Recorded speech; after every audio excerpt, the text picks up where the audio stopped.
My name is Lucinda, and I turned 31 sitting at the head of a mahogany table in Scottsdale, Arizona. The dining room smelled of rosemary roast beef and melting wax. My mother stood near the sideboard, adjusting a crystal water pitcher for the third time in 5 minutes. My father swirled Cabernet in his glass, keeping his eyes fixed on a golf tournament playing on muted volume in the living room. To my right sat my older sister Harper, tapping a manicured fingernail against her phone screen, refreshing her notifications over and over. It was a birthday dinner. No one was smiling. No one had even said the word happy. My mother struck a long match and brought the flame to the candles on my bakery cake. The dining room dimmed. She did not start singing. She did not look at me.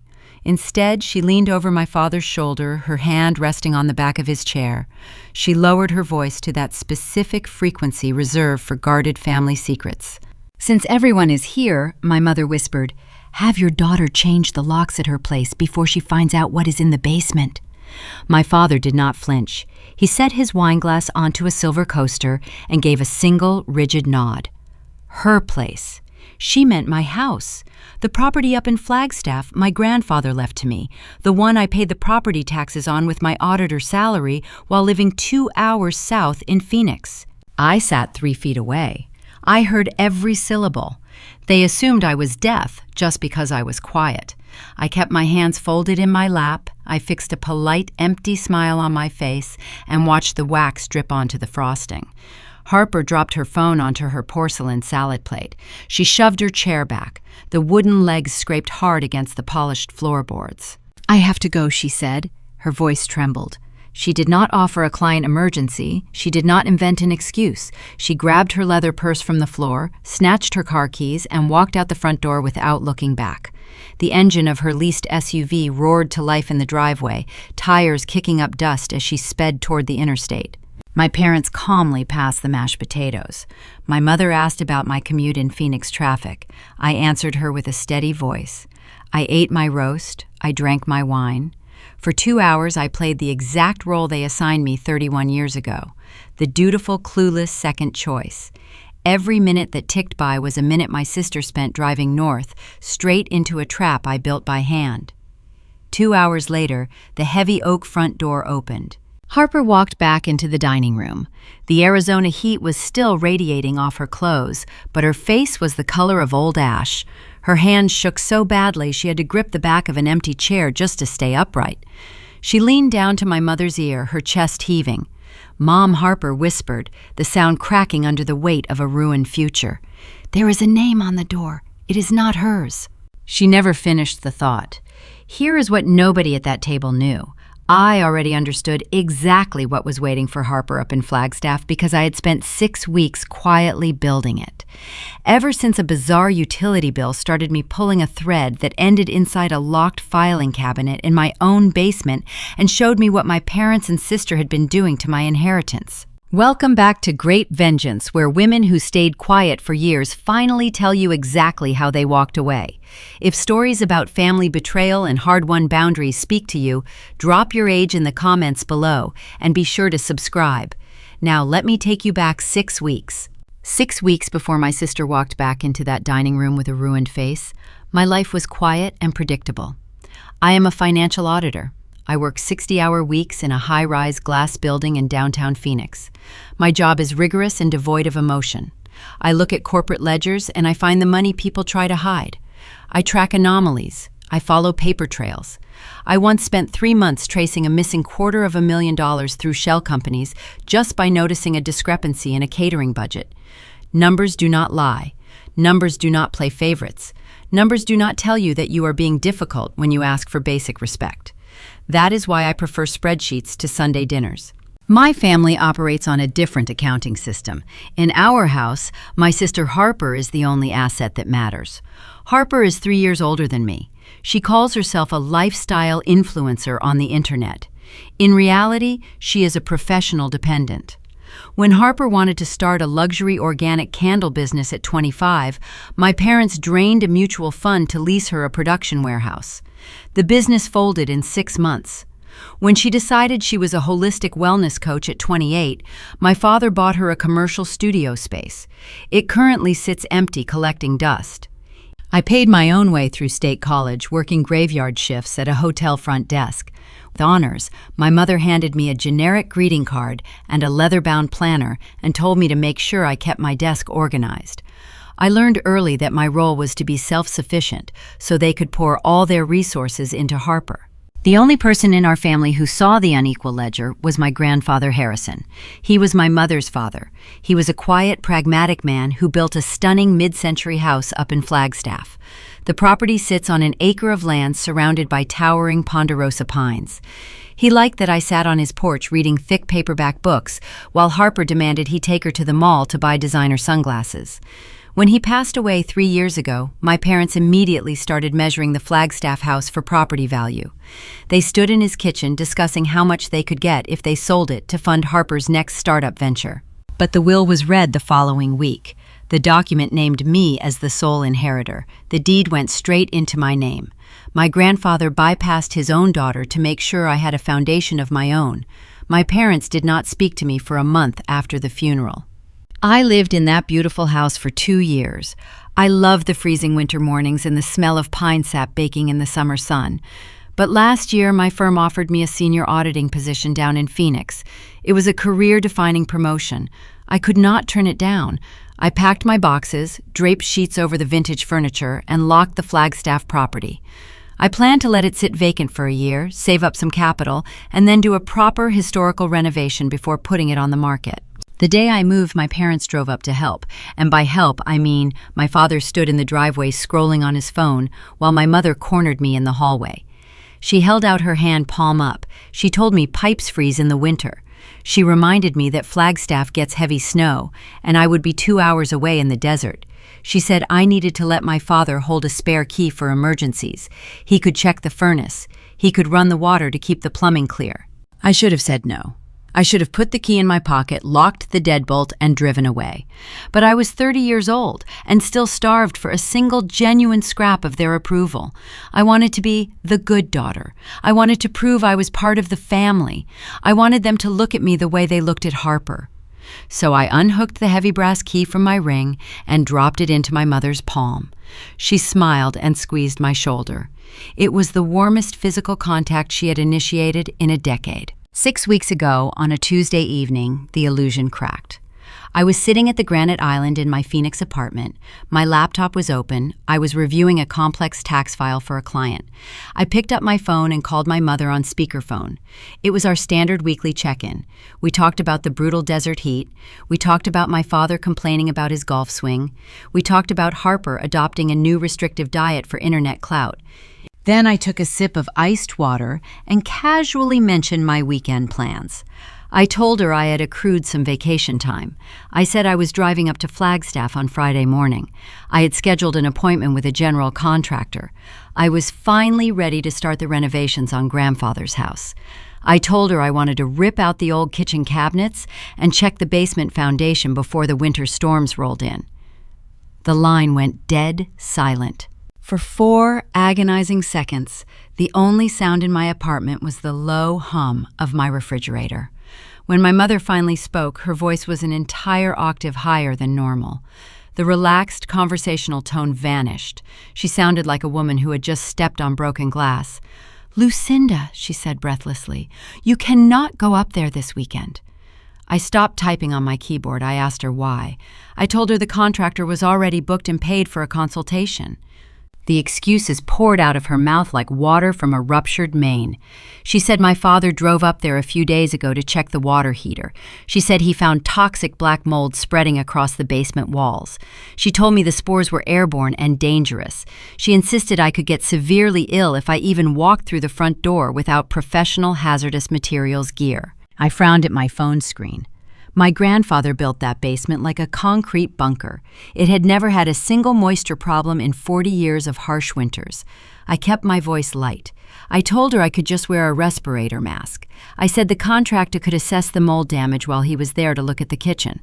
My mother cut me off sharply. Her breath hitched in the receiver. "No, Lucinda," she snapped. "It is not just the mold. The electrical wiring in the kitchen is faulty. Your father tried to turn on the stove and sparks flew out of the wall socket. It is a severe fire hazard. He is calling a local specialist to fix it tomorrow. You need to stay in Phoenix. Give us a few weeks to handle this mess for you. We just want you to be safe, sweetie." Sweetie. She had not called me sweetie since I was 7 years old. I sat perfectly still on my bar stool. I am an auditor. My entire career relies on recognizing when a narrative does not match the data. People who are telling the truth do not offer 3 different dramatic excuses for the same simple problem. They do not talk fast, they do not raise their pitch, they do not suddenly use terms of endearment to manipulate a conversation. My mother was lying. She was lying with the frantic nervous energy of someone protecting a deep secret. My heart rate did not speed up, it slowed down. My professional instincts took over. I told her I understood. I thanked her for looking out for my health. I promised I would cancel the contractor and stay in Phoenix for the weekend. I heard her let out a long, heavy sigh of relief through the speaker. She told me she loved me and quickly ended the call. I set my phone face down on the cold granite counter. I did not cancel the contractor because there was no contractor. I had made the appointment up just to make conversation. But the raw panic in my mother's voice was very real. The spare brass key I handed her a year ago suddenly felt like a loaded weapon aimed directly at my future. I did not know what my family was hiding behind the locked doors of my house, but I knew how to run an audit, and they were about to fail theirs. The morning after that phone call, I woke up before dawn. The desert sky was still dark outside my bedroom window. My mother's frantic voice replayed in my mind on an endless loop. Toxic mold, electrical fires, the sudden burst of fake affection. I made a pot of black coffee and carried my laptop to the kitchen island. I did not cry. I did not text my sister. I opened a blank spreadsheet. When you spend your life feeling invisible, you learn to find comfort in data. Data does not gaslight you. A balance sheet does not play favorites. I decided to audit my own life, starting with the property my grandfather left me. I logged into my banking portal. I keep a dedicated checking account for the Flagstaff house. Every month, I deposit enough money to cover the property taxes, the insurance premiums, and the basic utility connection fees. Since the house sat vacant, the power and water bills usually hovered around $35 combined, just enough to keep the meters active. I clicked on the transaction history for October. A fresh automatic withdrawal sat at the top of the screen. The payee was the Northern Regional Utility Provider. The amount withdrawn was $412. I set my coffee mug down. The ceramic clicked sharply against the granite counter. $412. A vacant house does not use $400 worth of utilities in a single billing cycle. A burst pipe might spike the water bill, but it would not trigger an enormous power surge. I opened the detailed statement PDF. The breakdown told a very specific story. The water usage was astronomical. The electricity peaked every weekend. The internet package, which I downgraded to the lowest possible tier 12 months ago, showed heavy data overages. Someone was running the air conditioning, taking long, hot showers and streaming movies in my empty house. At 8 in the morning, I called the utility company. A customer service representative named Marcus answered the phone. I verified my identity using my grandfather's old security PIN. I asked Marcus to review the daily usage logs for my address. "I hear you," Marcus said, typing on his keyboard. "Let me pull up the daily breakdown." "Okay, this is interesting. Your usage is almost non-existent on Tuesdays and Wednesdays, but starting every Thursday afternoon, the power draw spikes. The water meter registers hundreds of gallons over the weekend. It drops back down to 0 by Monday morning." I asked him if a faulty smart meter could cause those specific fluctuations. Marcus laughed a polite customer service laugh. "Not a chance, ma'am. Faulty meters register constant errors. This is a clear pattern. You have people staying in the home every single weekend. Do you have a property manager running a vacation rental for you?" The air left my lungs. The kitchen suddenly felt very cold. I thanked Marcus for his help and ended the call. I sat in the silence of my apartment, gripping the edge of the counter. A weaker person might have picked up the phone and screamed at their family. A normal daughter might have demanded an explanation, but I am not a normal daughter. I grew up in a house where my possessions were always considered community property, while my sister's things were treated like sacred artifacts. When I left for college, my parents packed my entire childhood bedroom into cheap cardboard boxes and converted the space into a walk-in closet for Harper. They did it without asking me. They claimed they needed the room, and I was being selfish for wanting to keep it empty. They never respected my boundaries because they never respected me. I realized they were doing the exact same thing again, only this time they were not stealing a bedroom. They were exploiting a $500,000 piece of real estate. I needed visual proof. I needed to see the crime with my own eyes before I showed my hand. My grandfather had served on the Neighborhood Homeowners Association board for 10 years. Before he passed away, he spearheaded a project to install high-definition security cameras at the entrance of every cul-de-sac in the subdivision. He wanted to deter package thieves. The cameras faced the street, capturing every vehicle that drove past the pine trees. I still had the administrator login credentials for the HOA web portal. He gave them to me when I helped him set up the system. I opened a new browser tab and navigated to the security dashboard. I pulled up the camera feed for my street. I selected the archive footage from the previous Friday. I sat back and watched the screen. The timestamp read 3 in the afternoon. A silver rental van turned the corner and drove into the frame. It pulled directly into my driveway. The side doors slid open. A family of 5 climbed out. The children ran across my front lawn. The father unloaded 3 large suitcases and a cooler from the trunk. The mother walked straight up to my front door, punched a code into the digital keypad I never installed, and pushed the door wide open. They were tourists, strangers walking into my grandfather's sanctuary. I fast-forwarded the video timeline. I watched the strangers leave on Sunday morning, packing their bags and driving away. 2 hours later, a familiar vehicle pulled into the frame. It was a pearl-white luxury sedan, my father's car. The vehicle parked in the driveway. My father stepped out wearing his weekend golf clothes. He walked to the side of the house, dragging the heavy trash bins to the curb.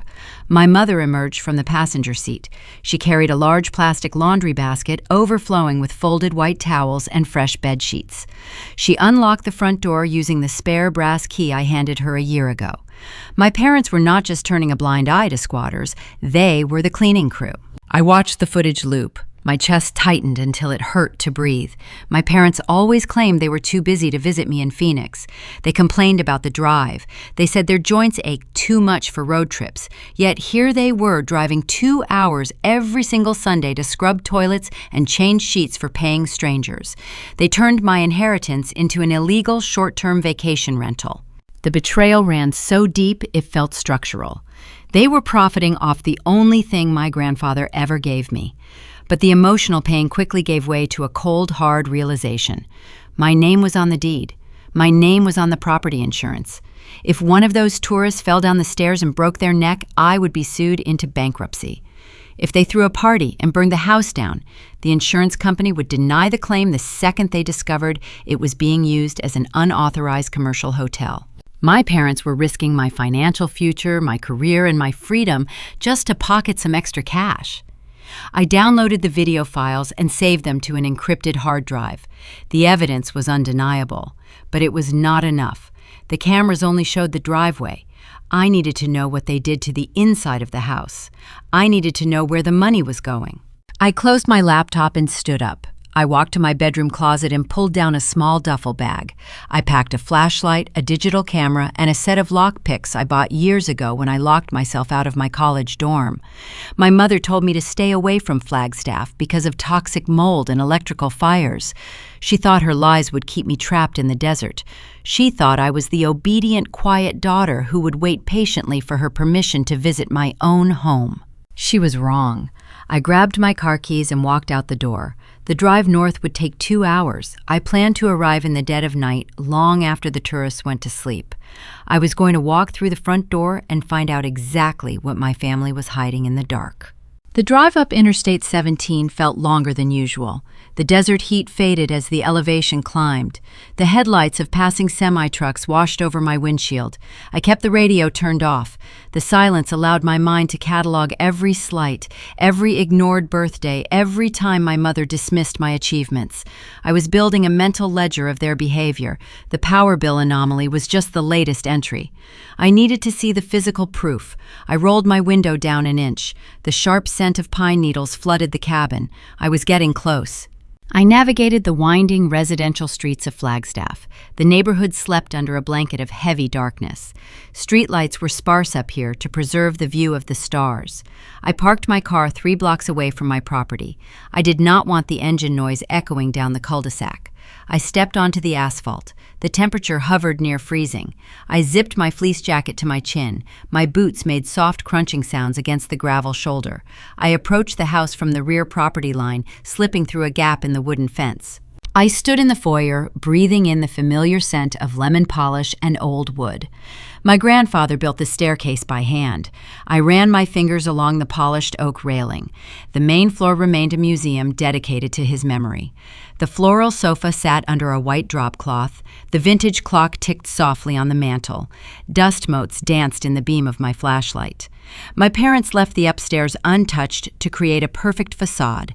Anyone peering through the bay windows would see an empty house frozen in time.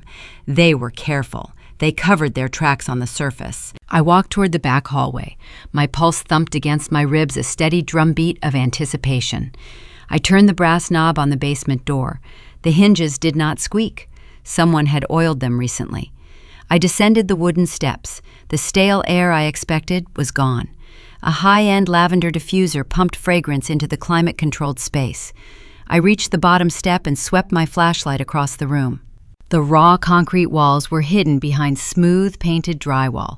The old linoleum flooring was replaced by wide plank hardwood. Recessed lighting fixtures dotted the ceiling. A velvet sectional sofa anchored the center of the room, facing a large, flat-screen television mounted on a sleek entertainment console. A modern kitchenette occupied the far wall, featuring stainless steel appliances and expensive quartz countertops. They transformed a dusty storage area into a premium vacation suite. My stomach twisted. The cost of this remodel must have reached $50,000. My parents always claimed they lived on a fixed retirement budget. They clipped coupons and complained about the price of gasoline. Yet they secretly financed a luxury renovation inside a house they did not own. They hired unpermitted contractors to install plumbing and electrical wiring behind my back. That explained the panic in my mother's voice when I mentioned hiring my own inspector. I walked past a king-size bed framed by floating nightstands. I pushed open the door to the utility room. This space housed the furnace and the water heater. It was the only area that remained unfinished. Bare concrete and exposed pipes surrounded a gray metal filing cabinet tucked into the corner. The top drawer featured a simple silver cylinder lock. I unzipped my duffel bag and pulled out my tension wrench and pick. My hands shook for a brief second. I forced my breathing to slow down. I inserted the tools into the keyway. The cheap brass pins clicked into place one by one. The cylinder turned smoothly. I pulled the heavy drawer open. Manila folders lined the interior, organized with meticulous color-coded tabs. My mother always took pride in her filing system. I pulled the first folder marked with the current year. I shined my flashlight on the thick stack of papers inside. The top document was a commercial insurance binder. The policy covered short-term rental liability. The insured property address was my grandfather's house. I scanned the bottom of the page. My full legal name was printed on the signature line. Above it, someone had traced a cursive signature. The handwriting attempted to mimic my loops and slants. I stared at the blue ink. My parents did not just rent out my basement. They forged my identity to secure commercial coverage. They committed fraud to protect their secret business. I flipped to the next page. It was a formal waiver submitted to the Homeowners Association. The document requested an exemption from the neighborhood ban on short-term leases. My forged signature sat at the bottom of that page, too. Next came the municipal tax registration forms. Every single document carried my name. Every single document contained a fake signature. The gravity of their crime crashed over me. This was no longer a simple family dispute over a set of spare keys. This was a state-level felony. If a guest started a fire or slipped in the shower, the insurance company would investigate. They would instantly realize the policy was obtained through identity theft. The coverage would be voided. The victims would sue the legal homeowner. I would lose my Phoenix apartment. I would lose my savings. I would lose my auditing license. My family exposed me to total financial ruin just to generate a secondary income stream. They used my clean background to bypass the legal requirements. They treated my life like collateral damage. I did not scream. I did not throw the filing cabinet across the room. I reached into my pocket and retrieved my smartphone. I opened the camera application. I turned on the flash. I photographed the insurance binder. I photographed the Homeowners Association waivers. I captured the municipal tax forms. I made sure the forged signatures were perfectly in focus. I moved to the second folder. It contained printed ledgers of their booking revenue. They charged $300 a night. They were booked solid for the past 8 months. I photographed every single spreadsheet line. A hot tear escaped my eye and tracked down my cheek. It was a physical reaction to the death of a hope I carried for 3 decades. I always thought if I worked hard enough and stayed quiet enough, my parents would eventually respect me. The forged signatures proved they never viewed me as a daughter. I was merely a resource, a signature to be copied, a deed to be exploited. I wiped the moisture from my face with the back of my hand. The sadness evaporated. A cold, sharp clarity replaced it. I was done seeking their validation. I chose war. I reached the bottom of the ledger file. A single sheet of paper detailed the payout routing instructions. The rental platform deposited the funds every Tuesday. I recognized the routing number for a major national bank, but the account name did not belong to my father. It did not belong to my mother. I read the printed text 3 times to ensure my eyes were not deceiving me in the dark. The money was not going to my parents. The funds were being funneled directly into a limited liability corporation. I knew the name of that corporation. I helped register it 5 years ago. It belonged to my sister. I sat in my car outside the Flagstaff house for 20 minutes before putting the vehicle in drive. The drive back to Phoenix felt different than the drive north. The initial shock was gone. A quiet, methodical energy took its place. I arrived at my apartment just as the sun crested the desert horizon. I did not sleep. I brewed another pot of black coffee and opened my laptop. I pulled up the photos I took in the dark basement. I zoomed in on the routing number and the corporate name listed on the rental platform payout sheet. The receiving company was called Radiant Lifestyle LLC. I opened a new browser window and navigated to the Arizona Corporation Commission website. I typed the entity name into the public business database. The search results loaded in a fraction of a second. The managing member of Radiant Lifestyle LLC was Harper. I stared at the screen. The financial picture snapped into sharp focus. My parents were not keeping the nightly rental fees for their retirement fund. They were laundering the money directly into my sister's bank account. I pulled out my phone and opened Harper's social media profile. She posts updates every day. I scrolled through the past 8 months of her curated life. In February, she posed next to a brand new white luxury SUV, holding a set of keys with a designer keychain. The caption bragged about the perks of being a successful female founder. In April, she posted a series of photos from a 5-star wellness retreat in Sedona, wearing a silk robe and holding a glass of champagne. In June, she unboxed a $3,000 leather handbag on a live video, thanking her loyal clients for making it a record-breaking quarter. Her clients did not buy that handbag. My grandfather's house bought that handbag. My parents were risking federal prison and my professional future just to keep Harper's internet persona alive. They were willing to sacrifice my clean criminal record so my sister could lease a luxury car and pretend she was a self-made entrepreneur. The injustice of it burned in the back of my throat. I closed the social media application. I thought about every Thanksgiving dinner we shared over the last decade. I pictured myself sitting at the end of the long dining table, passing the mashed potatoes and keeping my mouth shut. Every year, my father would raise his glass and toast to Harper's entrepreneurial spirit. He would praise her hustle. He would tell our extended relatives how proud he was of her vision. Then my mother would turn to me with a pitying smile. She would tell me I was too focused on my corporate job. She would call me boring. She would suggest I take a page out of my sister's book and learn how to take a risk. They sat across from me eating turkey and criticizing my career while secretly changing bedsheets in my basement to fund the golden child. They looked down on my accounting job while using my clean credit history to hide their felony fraud.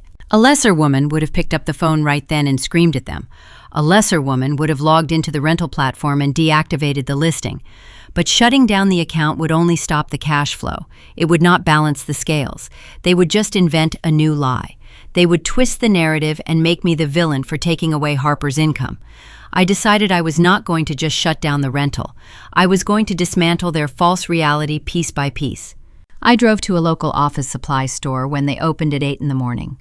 I purchased a thick, professional-grade binder, a box of clear sheet protectors, and a set of color-coded index tabs.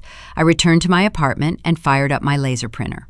I printed every photograph I took in the utility room. I placed the forged commercial insurance binder behind a red tab.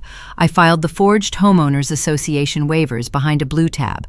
I organized the payout ledgers and the Arizona Corporation Commission records behind a green tab. I built a case file that would stand up to a forensic audit. By noon, my evidence was locked inside a hard-shell binder. But evidence needs a delivery mechanism. I needed a legal strategy that they could never untangle. I searched my professional network for the most ruthless real estate attorney in Phoenix. My firm often dealt with complex property disputes. One name always surfaced when a client needed to execute a flawless, unassailable maneuver: David Sterling. He was a former corporate litigator who specialized in hostile takeovers and airtight trusts. I called his office and requested an emergency consultation. I told his paralegal I had physical proof of mortgage fraud and identity theft regarding a high-value property. I was sitting across from David Sterling by 2 in the afternoon. David was a man in his late 50s who wore sharp-tailored suits and spoke with quiet authority. He did not waste time with pleasantries. He asked me to present my problem. I slid the thick binder across his polished mahogany desk. He opened the cover and began to read. He did not speak for 15 minutes. He examined the forged signatures, he reviewed the municipal tax forms, he traced the payouts to Harper's LLC. When he finally looked up, his expression was hard. "Your family has exposed you to catastrophic liability," David said, tapping a pen against the forged insurance document. "If a tourist gets hurt on that property, you will be named in the lawsuit. The insurance provider will drop you for fraud. The state could hold you responsible for unpaid commercial taxes. You need to file a police report today." I shook my head. I told him a police report right now would only lead to a messy family dispute. They would hire a defense lawyer and claim I gave them verbal permission. They would say I was a bitter sister trying to ruin a family business. I wanted to eliminate their ability to fight back before they even knew they were in a war. I outlined my plan. David leaned back in his leather chair and a slow, genuine smile spread across his face. He picked up his desk phone and called his paralegal into the room. They began drafting the paperwork immediately. First, we established a blind trust. I signed the documents, transferring the deed of the Flagstaff house out of my personal name and into the newly formed entity. My name would no longer appear on public county records. The trust would shield me from any liability incurred by the illegal guests. Next, we drafted a commercial lease agreement. I was not going to leave the house empty. I wanted to place a legal, impenetrable barrier between my family and my property. David informed me that his own firm was expanding and looking for a secure off-site location to store sensitive archived case files. They needed a climate-controlled space with heavy security. I leased the entire Flagstaff property, including the basement, to David's legal investigation firm. We signed a 5-year ironclad commercial contract right there at his desk. The ink dried and the trap was set. I left his office with a certified copy of the trust and the commercial lease tucked safely in my briefcase. My parents thought they held the keys to my inheritance. They did not know the locks were about to change. But a smooth legal maneuver was only the foundation of the trap. I needed to let them dig their hole a little deeper before I buried them in it. I needed to see them operate in broad daylight. The opportunity arrived sooner than I expected. My mother sent a text message later that evening inviting me to a Sunday brunch in Scottsdale. She said Harper wanted to celebrate landing a new long-term client for her business. I stared at the glowing screen of my phone. The audacity of their performance was breathtaking. I typed a cheerful response and accepted the invitation. I sat at my desk in the Phoenix office before the sun came up on Monday morning. The audio recording from Sunday brunch played in my headphones. My sister boasting about securing a long-term corporate client, a party promoter bringing a large group to my basement for the upcoming holiday weekend, my parents nodding along proud of her hustle. They were about to turn a quiet residential neighborhood into an unregulated commercial nightclub under my name. I could not wait another week. I needed to drop the hammer today. I dialed David Sterling. He answered on the first ring. I told him to execute the strategy. We started with the financial throat. The short-term rental platforms operate on strict compliance guidelines. If a legal owner disputes a listing, they act fast to limit their own liability. David drafted a formal cease and desist order. He attached the certified blind trust documents, proving my grandfather's house no longer belonged to me in public record. It certainly did not belong to Harper. He sent the packet to the corporate legal departments of 3 different booking websites. The digital guillotine fell within 4 hours. By lunchtime, David forwarded me the confirmation emails. The rental platforms removed the Flagstaff property from their servers. They canceled all future reservations, including the lucrative holiday party promoter. More importantly, they locked Harper's host profile. Every pending payout scheduled to route into Radiant Lifestyle LLC was frozen under a corporate fraud investigation. My sister woke up that Monday morning expecting a large deposit. She received a red notification banner instead. Cutting off the money was only half the equation. We needed to physically secure the perimeter. I signed the property management over to David's firm. He did not hire a local handyman. He dispatched a specialized commercial security crew from Phoenix. They drove north in unmarked white utility vans. I gave them explicit instructions. They did not need to preserve the interior design of the basement. They only needed to secure the space for legal archives. The security team arrived at the Flagstaff property early Tuesday morning. I watched the operation through a live video feed David set up on a temporary cellular network. A dozen men in gray work shirts swarmed the house. They marched down the wooden stairs and began dismantling my parents' illegal hotel. They hauled the velvet sectional sofa out the side door and tossed it into a rented roll-off dumpster. They ripped out the floating nightstands. They disconnected the expensive flat-screen television and stacked it in the garage. All the trendy decor my parents spent thousands of dollars installing ended up in a trash pile on the asphalt. Then the real work began. The crew removed the standard wooden side door that led to the basement. They replaced it with a heavy commercial steel door set into a reinforced metal frame. They drilled deep into the concrete foundation to anchor it. They removed the traditional deadbolt and wired a biometric fingerprint scanner in its place. They bolted impact-resistant security cameras to the exterior brick facing the driveway, the street, and the backyard. My mother kept a spare brass key in her purse. She thought that small piece of metal granted her unlimited access to my inheritance. That key was now a useless antique. The house belonged to an investigative law firm. Anyone trying to breach that steel door without a registered fingerprint would trigger a silent alarm routed directly to local law enforcement. The physical trap snapped shut. I sat in my high-rise office reviewing audit files while the chaos unfolded 2 hours north. I did not need to be in the same room to feel the panic setting in. Harper operated her entire fake influencer lifestyle on a razor-thin margin. She leased the white luxury SUV, she rented her upscale apartment, she bought those designer handbags on credit, expecting the illegal rental income to cover the monthly minimums. When the platforms froze her payout account, she lost her only source of liquidity. My phone stayed quiet on my desk, but I knew what was happening in Scottsdale. I could picture the exact sequence of events. Harper staring at her banking app, the pending deposits switching to canceled, the frantic calls to customer service yielding 0 answers. Customer service representatives do not negotiate with individuals flagged for property fraud. They read a scripted response and disconnect the line. She must have called our mother next. I imagined Brenda dropping her gardening shears in the backyard, rushing inside to calm her golden child. Harper crying about her ruined cash flow, complaining that she would miss the lease payment on her vehicle by Friday.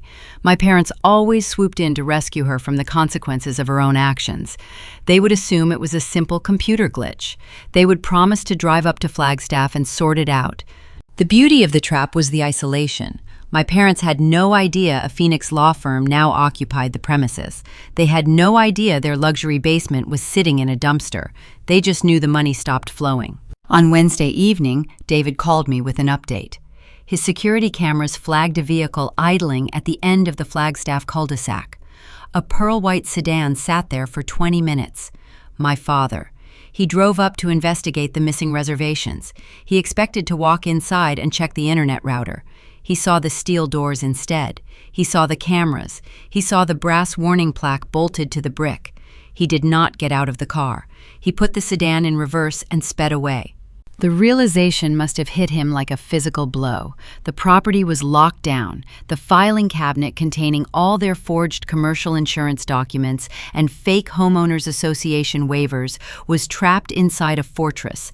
They could not retrieve the evidence to destroy it. They could not resume the rentals to pay for Harper's lifestyle. They were cornered. I knew human nature well enough to predict their next move. When you corner a desperate person, they do not surrender. They double down. They look for an exit. They look for a new source of capital.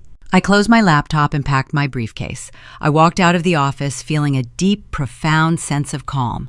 The dominoes were falling exactly as I arranged them. My sister was drowning in debt. My parents were locked out of the house they stole. They thought they were outsmarting the quiet, boring daughter. They failed to realize that auditors make a living by catching thieves. I drove home to my apartment anticipating a quiet night. I expected my family to spend the next few days scrambling in the dark. I underestimated their greed. I underestimated how far they would go to protect Harper from experiencing a single moment of financial discomfort. As I unlocked my front door, my phone chimed in my pocket. It was not a text message from my mother. It was an automated alert from my credit monitoring service. A new financial inquiry had just posted to my file. I pulled the device out and stared at the glowing screen. The trap I built worked perfectly, but cornered animals bite back. My family found a new way to steal from me, and this time they aimed straight for the foundation of my life. I stood in the entryway of my apartment holding my smartphone. The screen cast a pale glow across my knuckles. The automated message from my credit monitoring bureau was brief. It contained 3 lines of text that changed the trajectory of my entire family history. New credit inquiry. Type home equity line of credit. Amount $150,000. Collateral address the Flagstaff property. My chest went hollow. I locked my front door and walked slowly to the kitchen island. I set the device down on the granite surface. The trap I laid earlier that week shut down their illicit income stream. The rental platforms froze my sister's accounts. My father saw the steel doors securing my grandfather's house. I anticipated they would panic. I expected angry phone calls demanding access to the basement. I prepared myself for a barrage of lies about needing to retrieve personal belongings. I miscalculated their desperation. Harper required constant capital to maintain her internet facade. The leased luxury vehicles and designer clothes operated on a cycle of high-interest debt. When the rental money evaporated, she faced immediate default. My parents always served as her safety net. Over the years, they drained their savings accounts to cover her failures. They cashed out retirement portfolios to fund her holistic wellness scams and organic candle disasters. They had nothing left to give her. Their own bank accounts were empty. So they decided to give her my future instead. I opened my laptop and logged into my banking portal. I retrieved the contact information for the lender listed on the credit alert. It was a secondary financial institution based in a strip mall on the outskirts of Phoenix, the kind of brokerage that handles high-risk loans and processes applications quickly, the kind of place that might overlook a few discrepancies if the commission is high enough. I dialed the fraud department hotline. A representative named Sarah answered the call. I provided my social security number and verified my identity. I asked her to explain the pending application attached to my name. Sarah sounded confused as she reviewed the digital file. She told me the application was submitted in person just hours ago. The applicants provided a general, durable power of attorney. The document claimed my parents held full financial control over my assets. They used that forged paperwork to leverage the equity in the Flagstaff house. They requested $150,000 in a lump sum cash payout. The air in my kitchen felt thin. A power of attorney is a skeleton key. It allows the holder to sign binding contracts, drain bank accounts, and mortgage real estate. My parents practiced forging my signature in that basement utility room for a reason. They were preparing for the ultimate theft. They intended to walk away with a fortune and leave me responsible for paying back a six-figure debt for the next 30 years. But they made a fatal error. They did not check the county recorder records before they walked into that brokerage. I asked Sarah the status of the loan. She paused. I heard the rapid clicking of her keyboard over the line. She informed me the underwriter flagged the application immediately. The title search returned a critical mismatch. The Flagstaff property no longer belonged to Lucinda. The deed was legally transferred to a commercial blind trust 2 days prior. The brokerage froze the application and flagged the power of attorney as a suspected fraudulent instrument. David Sterling built a perfect shield. His legal maneuvering stopped the theft in its tracks. The loan was dead. The money would never reach my sister's account. I thanked Sarah for her time and ended the call. I sat on my bar stool and stared at the dark window pane. The streetlights of Phoenix blurred in the distance. The betrayal shifted from a domestic dispute into something terminal. Renting out my basement behind my back was a greedy violation of trust. Taking out a fraudulent mortgage using a forged power of attorney was a calculated attack on my survival. If David had not transferred that deed, the loan would have funded. I would have discovered the theft months later when the foreclosure notices arrived in the mail. My parents would have sacrificed my financial stability, my auditing career, and my home just to ensure Harper did not miss a car payment. I grabbed my car keys and my thick binder of evidence. I drove straight to the local police precinct. The station smelled of stale coffee and industrial floor cleaner. I walked to the front desk and asked to speak with a detective regarding felony identity theft and mortgage fraud. The uniform officer took one look at my face and buzzed me through the heavy wooden door. A detective named Miller met me in a cramped interrogation room. He wore a wrinkled button-down shirt and carried a yellow legal pad. He looked exhausted. He sat across the metal table and asked me to explain the situation. I did not offer emotional anecdotes. I did not cry. I opened my binder. I handed him the printed photographs of the basement. I provided the fake commercial insurance policy. I showed him the forged Homeowners Association waivers. I presented the payout ledgers, routing money into Radiant Lifestyle LLC. Then I handed him the printout of the credit alert for the six-figure loan attempt. Detective Miller stopped taking notes. He spent 20 minutes reading through the documents. The exhaustion vanished from his eyes. He recognized the meticulous trail of evidence. He saw the signatures. He saw the corporate registrations. He saw the timeline. "This is not a civil matter," Miller said, his voice low and serious. "This is a multi-count federal crime. Wire fraud, identity theft, attempted bank fraud. The moment they handed that fake power of attorney to the broker, they crossed a line that cannot be uncrossed." He pulled a stack of affidavit forms from a filing cabinet. He placed them on the metal table and handed me a pen. "If you sign these papers, the investigation becomes official," Miller explained. "We will pull the surveillance footage from the brokerage. We will verify the forged documents. We will secure arrest warrants for your parents and your sister. You need to understand that once this machinery starts moving, you cannot stop it. They will face prison time." I looked at the black ink on the affidavit. I thought about the spare key I gave my mother. I thought about the warm smile she faked when she took it from my hand. I thought about 31 years of watching them pour all their love into Harper while I sat in the background footing the bill. I picked up the pen. I signed my actual signature on the bottom line. The strokes were sharp and deliberate. I pushed the papers back across the table. The detective gathered the forms. He told me he would fast-track the warrants. He expected a judge to sign them by tomorrow afternoon. He promised to have a squad car at their Scottsdale home before the weekend. I raised my hand and stopped him. "I have one request," I said, keeping my tone level. My mother is hosting a birthday dinner for me this Friday night. I know why she planned it. She wants to keep me distracted in Phoenix while they figure out how to bypass the blind trust. She wants to keep me smiling at the table while they steal my future. Detective Miller frowned. He warned me that confronting suspects during an active fraud investigation was highly irregular and potentially dangerous. I am not going to confront them, I replied. I'm going to eat my cake. I'm going to let them perform their perfect family routine one last time. I want them to look me in the eye believing they outsmarted me. I want to watch their false reality crumble from the inside. I asked him to hold the arrest warrants for 48 hours. I gave him the address of the Scottsdale house. I told him exactly what time to send the patrol cars on Friday night. He studied my face for a long moment. He saw the cold, undeniable resolve of a woman who had audited her last fraudulent ledger. He nodded slowly and wrote the time on his yellow pad. I walked out of the police precinct into the warm desert night. I did not feel guilt. I did not feel fear. The point of no return was far behind me in the rearview mirror. My parents were preparing to celebrate my birthday. They had no idea they were finalizing the guest list for their own downfall. Wednesday morning began with a phone call that solidified my understanding of human deception. My phone vibrated against the granite kitchen island. The caller identification displayed my mother's name. I let it ring 3 times before sliding my finger across the green icon. Her voice flooded the speaker with artificial sugar. She sounded breathless and overly enthusiastic. She asked what time I planned to arrive in Scottsdale on Friday evening. I paused. I asked her what she meant. She let out a theatrical gasp. She scolded me for working too hard and forgetting my own milestones.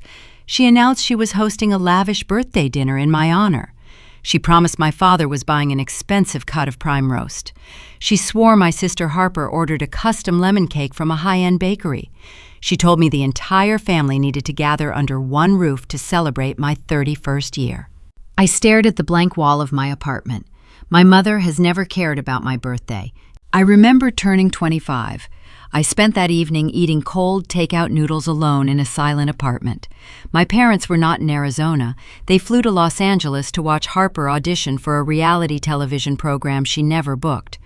On my 28th birthday, my mother mailed me a generic grocery store greeting card. A $10 coffee voucher fell out of the envelope. The voucher expired a week before it arrived in my mailbox. They never baked cakes.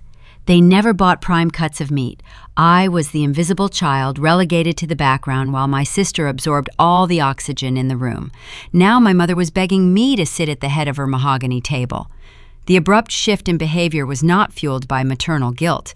It was fueled by sheer terror. I looked at the calendar on my wall and decoded their strategy. The fraudulent home equity loan application was submitted to the strip mall brokerage on Tuesday. My parents used the forged power of attorney to request $150,000 against the Flagstaff property. Because David Sterling legally transferred my deed into a commercial blind trust, the underwriter flagged the file immediately. But my parents did not know the loan was dead. They believed the paperwork was still processing. A financial institution does not hand over a 6-figure check based on a signature alone. The brokerage would require a formal appraisal of the collateral. They would dispatch a licensed inspector to walk through the Flagstaff house. The inspector would take photographs, measure the square footage, and document any unpermitted construction. If a bank appraiser walked down those basement stairs, they would not find a dusty storage area. They would discover a fully functional, unregulated commercial hotel suite. They would find luxury furniture, illegal plumbing modifications, and a locked metal filing cabinet containing forged municipal tax forms. My parents were facing a ticking clock. They needed to scrub the crime scene before the bank sent a representative. They needed to haul the evidence out of the house.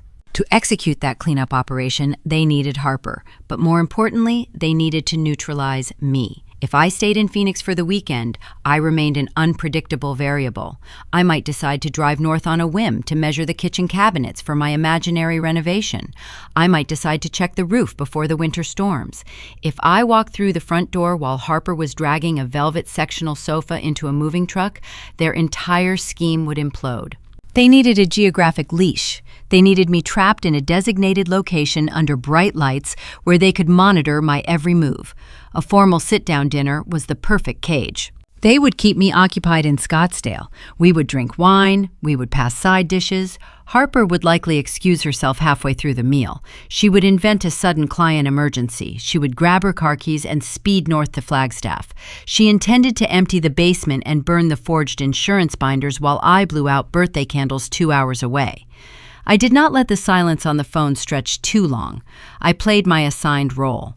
I forced a bright, cheerful pitch into my throat. I thanked my mother for making such a wonderful fuss.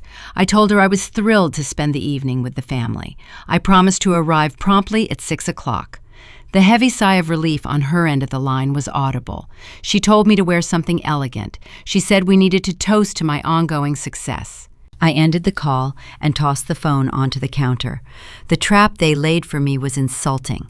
They truly believed I was too desperate for their affection to notice the glaring red flags. They banked on my lifelong craving for validation to blind me to their theft. Thursday evening, I packed my belongings. I did not prepare an overnight bag. I had no intention of sleeping under their roof ever again. I walked into my closet and bypassed the soft, comfortable fabrics. I selected a structured navy blue sheath dress. It was the exact garment I wore when I audited hostile corporate boardrooms. The tailoring was rigid, the fabric offered no warmth, it projected pure authority. I polished a pair of black leather pumps until they gleamed. Next, I walked to my home office and retrieved the evidence portfolio. The thick black binder held the autopsy of my family. I flipped through the heavy pages one last time. The color-coded tab separated their felonies. The red section contained the commercial insurance binders bearing my forged signature.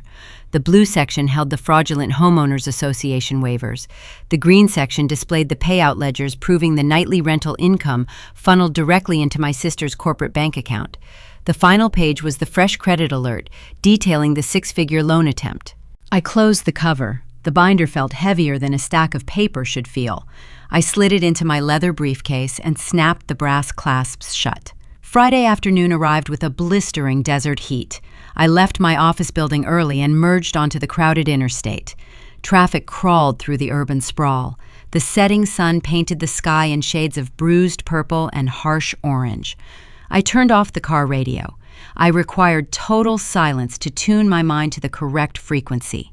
For 3 decades, I endured a quiet, agonizing anxiety before every family gathering. I used to sweat through my clothes, worrying if I would say the wrong thing. I used to rehearse conversation topics in my head, hoping to sound interesting enough to earn a compliment from my father. I allowed them to treat me like a backup plan, because a backup plan is still part of the household. As I drove toward Scottsdale, that lingering childhood fear evaporated. Knowledge is the ultimate armor. I knew their secret. I knew their crime. I held the keys to their freedom inside a black plastic briefcase resting on the passenger seat. Detective Miller promised to hold the felony arrest warrants until tonight. The police cruisers were already scheduled to arrive. I navigated the upscale suburban streets. The manicured green lawns and gated driveways projected an illusion of wealth and stability. It was all a mirage built on stolen equity and lies. I pulled my car to the curb outside my parents' house. Harper parked her leased white SUV near the garage doors. My father stood near the front bay window, peering through the expensive silk curtains, watching the street. I turned off the ignition. I unbuckled my seatbelt. I placed both hands on the leather steering wheel and took one deep breath. I was no longer a daughter hoping for scraps of love. I was an auditor walking into a final review. I grabbed my briefcase, pushed the car door open, and marched up the concrete walkway to end the charade. I pushed the heavy oak door open and stepped into the air-conditioned foyer of my parents' house. My mother waited near the entryway, wearing a tailored beige blouse and a tight artificial smile. She stepped forward and wrapped her arms around my shoulders. I did not return the embrace. I kept both of my hands firmly wrapped around the handle of my leather briefcase. She smelled of expensive floral perfume layered over the sharp scent of nervous sweat. "Welcome home, birthday girl," she said. Her voice vibrated with a frantic, nervous energy. I stepped back and offered a polite nod. We walked into the dining room. The space looked like a staged photograph from a lifestyle magazine. The mahogany table was polished to a high shine. The fine china plates were aligned perfectly. Crystal glasses caught the light from the overhead chandelier. My father stood at the head of the table. He held a long silver carving knife in his right hand, slicing thin pieces of rosemary roast beef onto a serving platter. He did not look up to greet me. He offered a low grunt of acknowledgement and continued his task. His knuckles were white, gripping the handle of the knife with unnecessary force. I pulled out a chair and sat down. To my right sat Harper. The contrast between her usual polished internet persona and her current physical state was jarring. Her designer makeup was smudged near the corners of her eyes. Her hair lacked its usual expensive blowout. She stared down at her smartphone resting beside her salad plate. She tapped the dark screen with her fingernail, waiting for a notification that would never arrive. Underneath the table, her leg bounced in a rapid, restless rhythm. The vibration rattled the silverware. The financial squeeze was crushing her. The rental platforms froze her payout accounts on Monday. Today was Friday. Her creditors were calling. The leasing company was likely threatening to repossess her white SUV. Without the illegal income from my grandfather's house, she was drowning. My mother took the seat across from me. She grabbed a bottle of Cabernet and filled my crystal glass to the brim. She wanted me sedated. She wanted me pliable and distracted. She set the bottle down and launched into a rapid-fire interrogation. How is the traffic on the interstate? How is the accounting firm doing this quarter? Are you working on any high-profile corporate audits? Have you met any nice men at your office building? She fired the questions without waiting for the answers. The pitch of her voice was unnaturally high. She was building a wall of noise to prevent me from controlling the conversation. She needed to dictate the pace of the evening. I played the role of the dutiful, obedient daughter. I answered her inquiries using slow, measured sentences. I took small sips of my dark wine. I complimented the table setting. I acted like a woman who had zero concerns outside of my daily commute. While I spoke, I observed the micro-expressions around the room. An auditor learns to read financial statements by looking for the numbers that are missing. Reading a room requires the same skill. You look for the missing behaviors. My father was normally a loud, boisterous host. Tonight, he remained silent, chewing his food with rigid mechanical jaw movements. Harper usually dominated every family dinner by boasting about her wellness brand or showing off her luxury purchases. Tonight, she was mute. She kept glancing at the antique grandfather clock standing in the corner of the dining room. The brass pendulum swung back and forth. The rhythmic ticking echoed during the brief pauses in my mother's chatter. They were running out of time. The fraudulent home equity loan was flagged by the brokerage. My parents assumed the paperwork was merely delayed. They expected a bank appraiser to visit the Flagstaff property early next week to finalize the six-figure cash payout.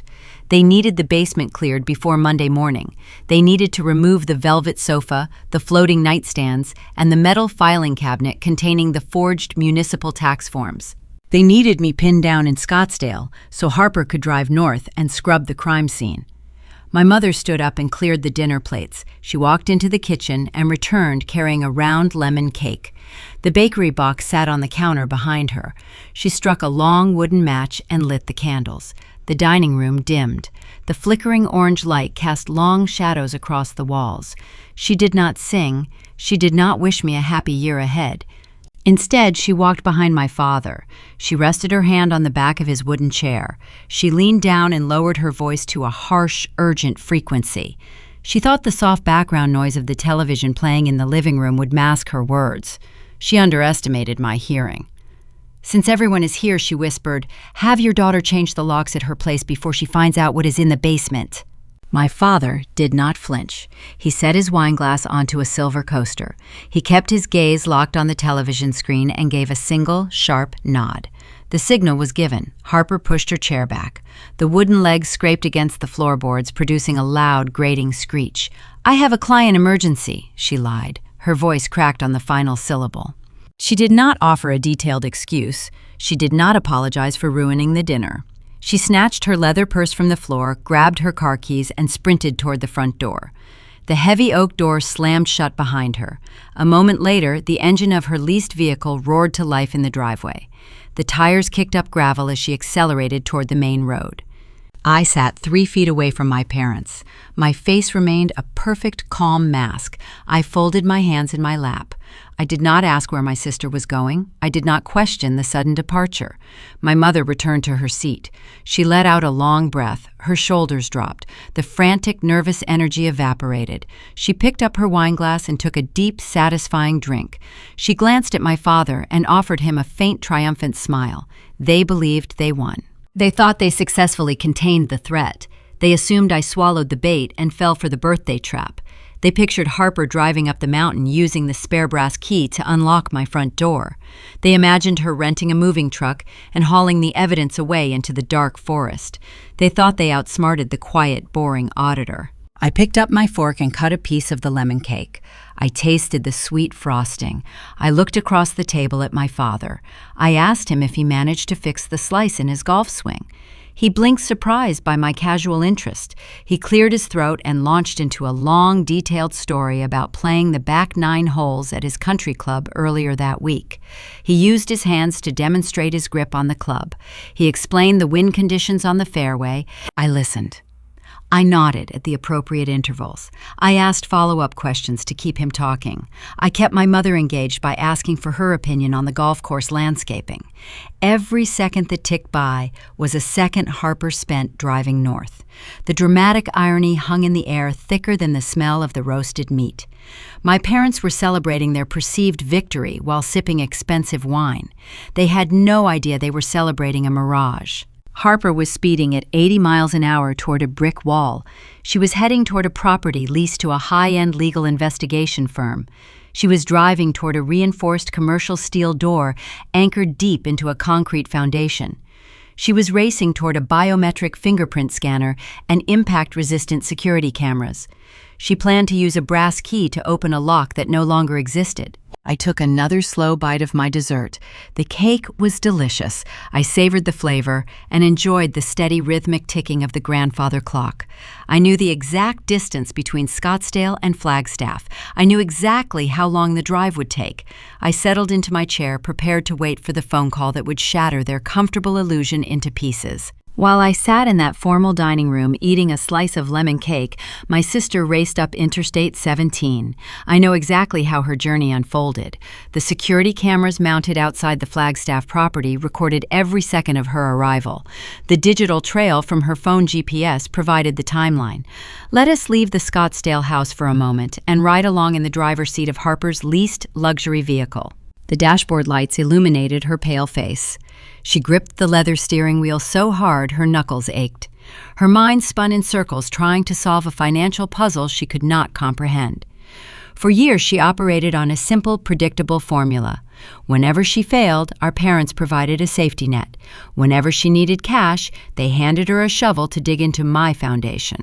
The short-term rental scheme was her masterpiece. She never considered the moral implications of forging my signature. She only cared about maintaining her curated image. Friday was a hard deadline for her survival. The leasing company holding the title to her white SUV sent a final default notice earlier that morning. Her credit cards declined at a coffee shop the day before. The sudden account freeze on Monday terrified her, but my parents assured her it was a temporary corporate glitch. They concocted the fraudulent home equity loan to fix the cash flow problem. They promised her $150,000 by the end of the week. They just needed her to sanitize the Flagstaff basement before the bank inspector arrived on Monday. Harper pressed her foot harder against the accelerator. She believed she was the smart sibling. She thought she was the deserving daughter rushing to save the family business. She pictured me sitting 2 hours south, oblivious to the world, sipping wine and discussing corporate accounting. She felt a surge of arrogant pride. She was about to erase the evidence and secure a 6-figure payday right under my nose. She turned off the highway and navigated the winding residential streets.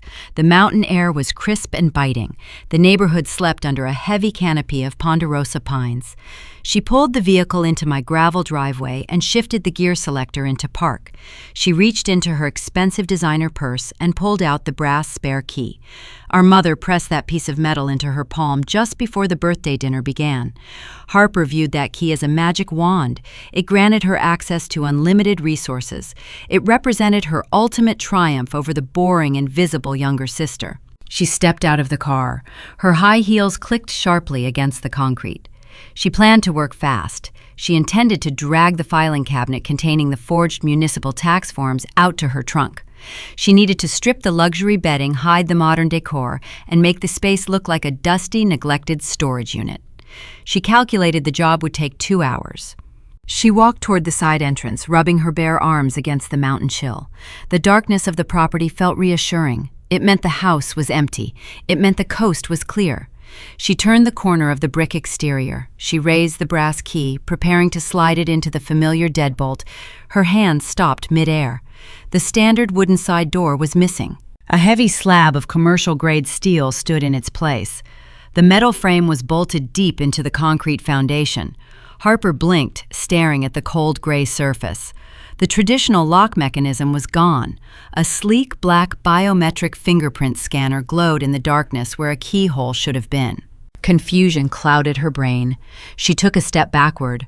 Her sudden movement triggered the exterior security system. A pair of high-intensity floodlights blazed to life, mounted beneath the roof eaves. The sudden brilliance washed over the driveway, turning the night into bright, harsh daylight. Harper raised her arm to shield her eyes from the glare. As her vision adjusted, she noticed a square object fastened to the brick wall next to the steel frame. It was a solid brass plaque. The engraved black letters reflected the overhead light. Vance and Sterling Legal Investigations. Private property. Trespassers will be prosecuted. Her breath hitched. A cold sweat broke across her forehead. The air suddenly felt too thin to breathe. She stumbled away from the steel door and moved toward the reinforced basement window. She pressed her face against the thick glass, cupping her hands around her eyes to block the exterior light. She needed to see the inside. She expected to see her trendy velvet sectional sofa. She expected to see the modern kitchenette and the floating nightstands. She desperately needed to see the gray metal filing cabinet sitting in the unfinished utility room. The space was unrecognizable. The luxury furniture was gone. The bedding was gone. The expensive television and the trendy decor she bought with stolen money were missing. The drywall was stripped back. Tall metal server racks stood in the center of the room, humming with digital activity. A security guard wearing a dark uniform sat at a small desk near the wooden staircase. He was sipping coffee and watching a bank of surveillance monitors. One of those monitors displayed a live feed of Harper pressing her face against the exterior glass. The security guard looked up from his screen. He turned his head and made direct eye contact with my sister through the window. Harper recoiled as if she touched a live electrical wire. The gravity of the situation hit her chest like a physical blow. The puzzle pieces snapped together with terrifying clarity. The rental platforms did not freeze her payout accounts due to a computer glitch. The financial brokerage did not delay the home equity loan because of a paperwork error. The money did not stop flowing by accident. Lucinda orchestrated every single delay. Lucinda filed the cease and desist orders. Lucinda transferred the deed into a blind trust. Lucinda leased the property to a law firm. Lucinda locked the doors. The birthday dinner was not a celebration. It was an alibi. It was a holding cell. Our parents thought they were keeping me distracted in Scottsdale. They failed to realize I was keeping them contained while their golden child drove headfirst into a concrete wall. Harper realized she was not dealing with an oblivious victim. She was dealing with a financial auditor who possessed a mountain of forged commercial insurance binders and fake homeowners association waivers. That metal filing cabinet was not sitting in a landfill. It was sitting in the secure evidence room of a hostile legal investigation firm. She opened her trembling hand. The spare brass key slipped through her fingers. It hit the dirt with a dull thud. It was a useless piece of scrap metal. She sank to her knees on the cold ground.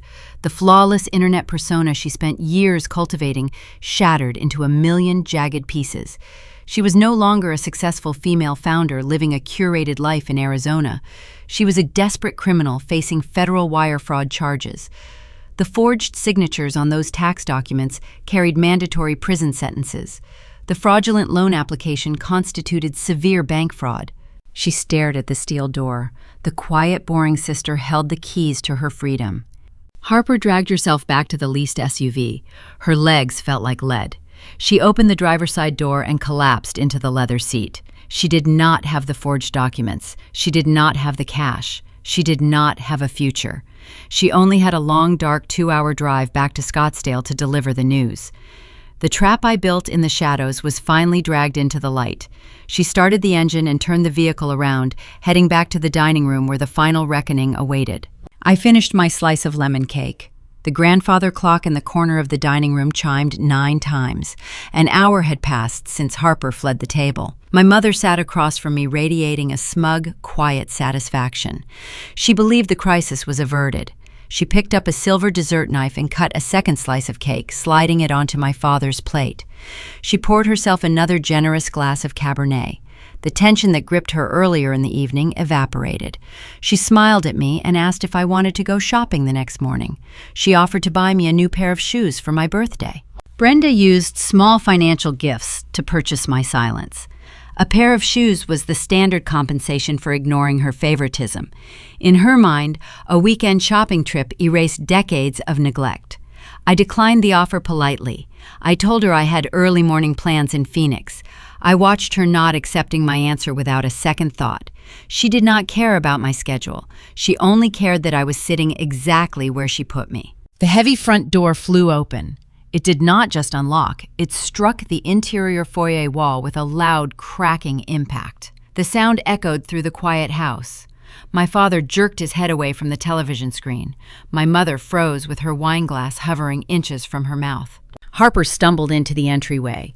She did not bother to shut the door behind her. The warm desert night air drifted into the air-conditioned room. She walked toward the dining table, moving like a woman navigating a minefield. Her posture was ruined. The confident swagger she displayed in her online videos vanished. The hem of her designer coat was coated in Flagstaff Mountain dust. Her face matched the color of bleached bone. Her hands trembled so fiercely the car keys in her grip rattled together like loose teeth. She bypassed her empty chair. She did not look in my direction. She moved straight to our mother. Harper braced both of her hands on the edge of the mahogany table, leaning down. She brought her face inches away from Brenda. Her voice came out as a hollow, rasping breath. "Mom, there is a name on the door. It is not hers." The dining room went dead silent. The muted golf tournament playing in the next room suddenly felt deafening. Brenda opened her hand. The silver dessert fork slipped through her fingers and clattered onto her porcelain plate. The sharp metallic ring pierced the silence. My father stood up. He tossed his cloth napkin onto his chair. He looked at Harper, demanding to know what she meant. He asked if she drove to the wrong house. He asked if she lost the spare key. Harper could not answer him. Her vocal cords refused to work. She simply stared at the floor, shaking her head. The panic radiating from her pores was palpable. I reached out and picked up my crystal wine glass. I took one final sip of the dark liquid. I swallowed. Then I set the glass down on the silver coaster. I placed my hands flat against the polished wood of the table. I dropped the polite smile I wore for 31 years. I let the mask fall away. The obedient, invisible daughter vanished. The forensic auditor took her place. "You mean Vance and Sterling?" I asked. My voice carried the cold, measured tone I used during corporate fraud investigations. It cut through the room like a scalpel. "They are an investigative law firm," I continued. "They pay a very competitive commercial lease rate. The monthly revenue is much better than the unregulated, illegal vacation hotel you were running on my property." The shock hitting their faces was visceral. I watched the blood drain from my father's cheeks. He stumbled backward a single step, bumping into the wooden sideboard. My mother stared at me with wide, unblinking eyes. Her jaw went slack. The smug satisfaction she wore just moments prior melted into pure, unadulterated panic. They realized I knew. They realized I orchestrated the entire sequence of events. The frozen rental accounts, the unyielding steel doors. I designed the trap they just walked into. When a liar is caught with no escape route, they do not confess. They attempt to alter reality. They try to convince you that your own eyes are deceiving you. My parents spent decades perfecting this tactic. Whenever I caught them funneling money to Harper, they told me I was jealous. Whenever I noticed their blatant favoritism, they told me I was imagining things. They deployed their standard defense mechanism. Brenda stood up. She forced a nervous, high-pitched laugh from her throat. She waved her hand through the air as if she could physically brush my words away. "Lucinda, you are not making any sense," she stammered. "You must be exhausted from working those long hours in Phoenix. What illegal hotel? What law firm? We were just keeping the house clean for you. Your father checked the plumbing. We were protecting your investment. You are acting paranoid, sweetie." My father found his voice. He puffed out his chest, attempting to reclaim his authority. He pointed a rigid finger across the table. "I do not know what kind of sick joke you are playing," he barked. "Your sister drove up there to check the electrical panel because you refused to listen to your mother. If you leased that house without telling us, you made a terrible mistake. We hold a power of attorney. We manage that estate." He mentioned the power of attorney. He was trying to assert legal dominance. He still believed the forged document they submitted to the strip mall brokerage held weight. He thought he could bully me into submission. He thought a raised voice would force me to back down and apologize. He expected me to revert to the quiet child who avoided conflict at all costs. I did not raise my voice. I did not argue with his fabricated narrative. Arguments imply a debate. There was no debate left to have. I reached down and picked up my black leather briefcase resting on the floor beside my chair. I set it onto my lap. I unclasped the brass buckles. The sharp snapping sound made Harper flinch. I reached inside and pulled out the thick professional evidence binder. I stood up. I held the heavy plastic binder in both hands. I looked directly into my mother's terrified eyes. I looked at my father's defensive posture. I looked at my sister trembling near the edge of the table. I lifted the binder and dropped it onto the center of the mahogany table. The impact created a heavy, sickening thud. The sound echoed off the dining room walls. The crystal water pitcher rattled. The silverware vibrated. That single sound marked the exact moment their curated false reality shattered. It was the sound of their financial ruin. It was the sound of their pending criminal charges. It was the sound of my silence ending forever. The silence inside the sterile conference room felt incredibly heavy. It was the specific kind of quiet that always precedes a devastating storm. I sat directly at the head of the long oak table. My hands rested flat against the cool, polished wood. Across from me sat the three people who were supposed to love and protect me: my father Richard, my mother Brenda, and my sister Harper, the undisputed golden child, the one who could do absolutely no wrong in their eyes. They looked highly uncomfortable. They shifted constantly in their expensive leather chairs. They clearly still believed they held the ultimate power in this dynamic. They genuinely thought I was still the obedient, quiet daughter who would swallow their abuse to keep the peace. They were completely wrong. I placed the thick black binder onto the center of the table. The loud thud made Brenda physically jump in her seat. Richard loudly cleared his throat. He put on his best authoritative father voice, the tone he always used to intimidate me. He demanded that I stop being so dramatic. He suggested we settle this minor family disagreement like reasonable adults. I did not blink. I did not offer a polite smile.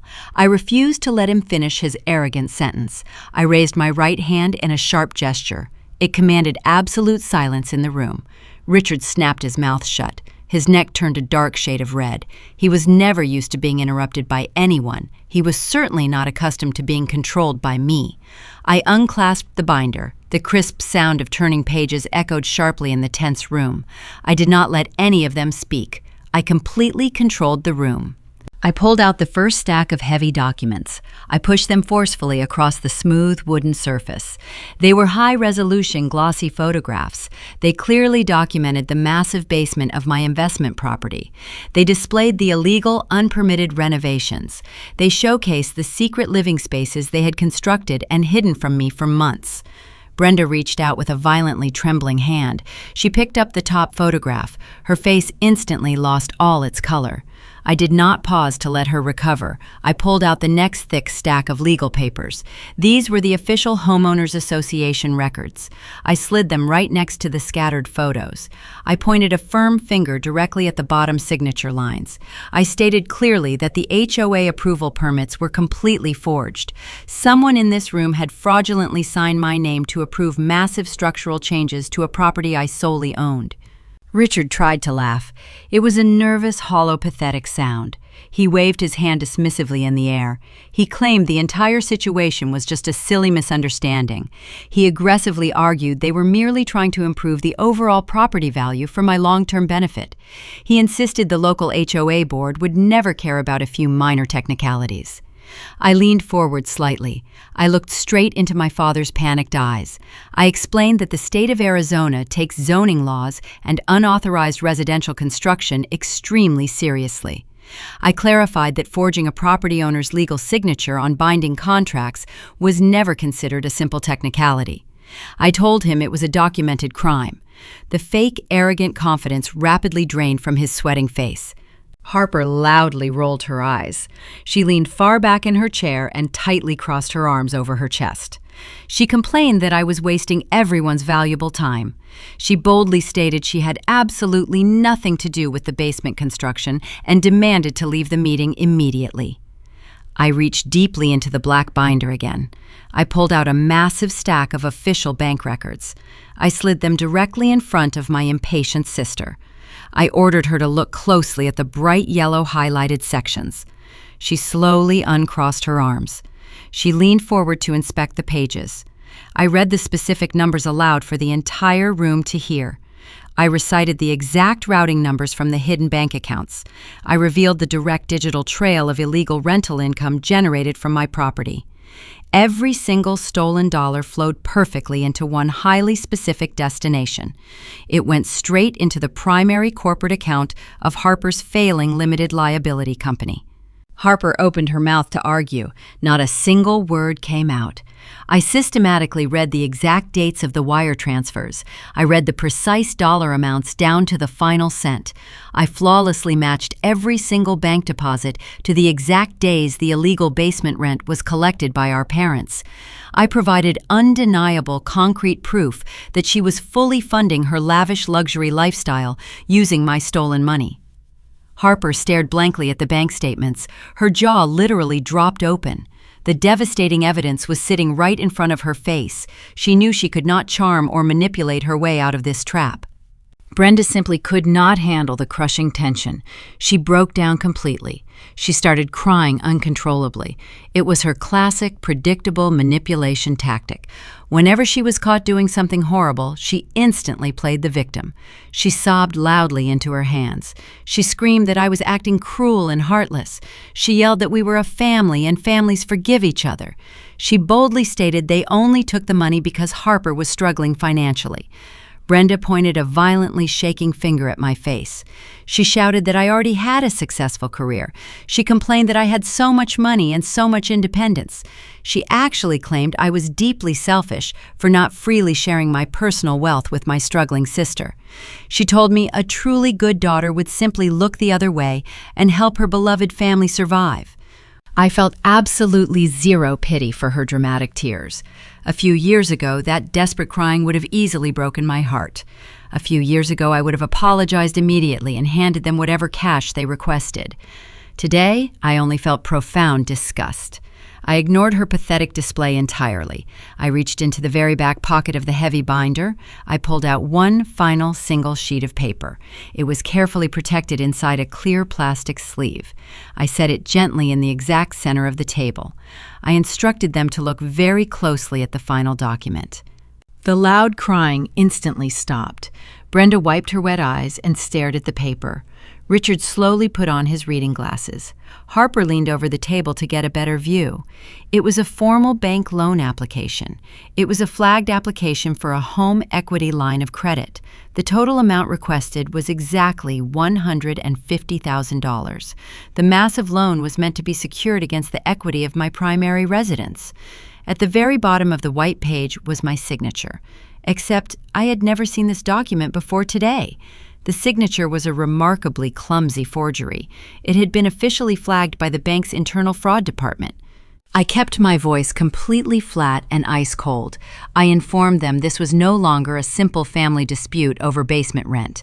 I stated this was no longer a tiny mistake regarding a neighborhood association rule. I tapped the forged signature twice with my index finger. I declared that this specific document constituted federal mortgage fraud.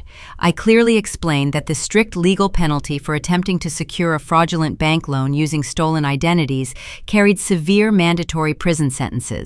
Richard clutched his chest in sheer terror. The remaining color completely vanished from his aging face. He looked like he was about to pass out. He was an incredibly proud man who cared deeply about his pristine country club reputation. In one single second, he fully realized everything was completely gone. His comfortable golf-filled retirement was ruined. His elite social standing was permanently destroyed. His actual freedom was currently hanging by a very thin thread. He tightly grabbed the edge of the heavy oak table to physically steady himself. He gasped loudly for air as the heavy reality of federal prison crushed his chest. Then, the true toxic nature of my family finally revealed itself to the world. Harper stood up so aggressively that her heavy leather chair crashed violently to the floor.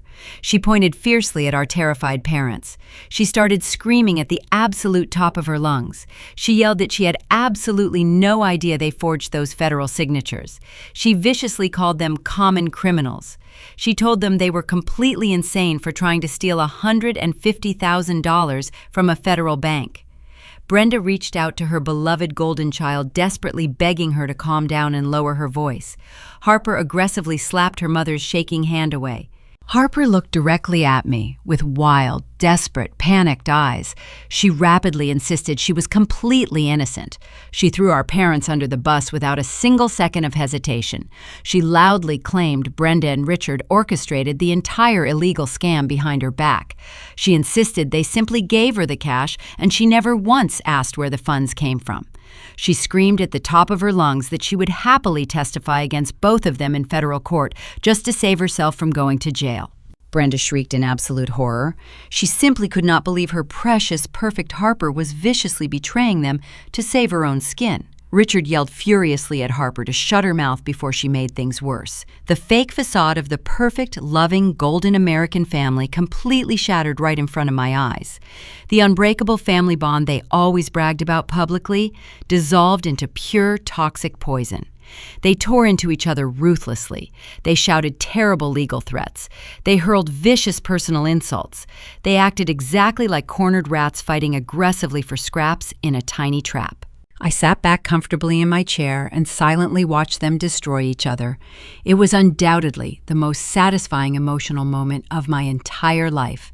I did not need to yell over them. I did not need to cry a single tear. I had already secured my total victory. I let them scream and panic for another full minute. Then I calmly stood up. I slowly buttoned my jacket. I picked up my completely empty black binder.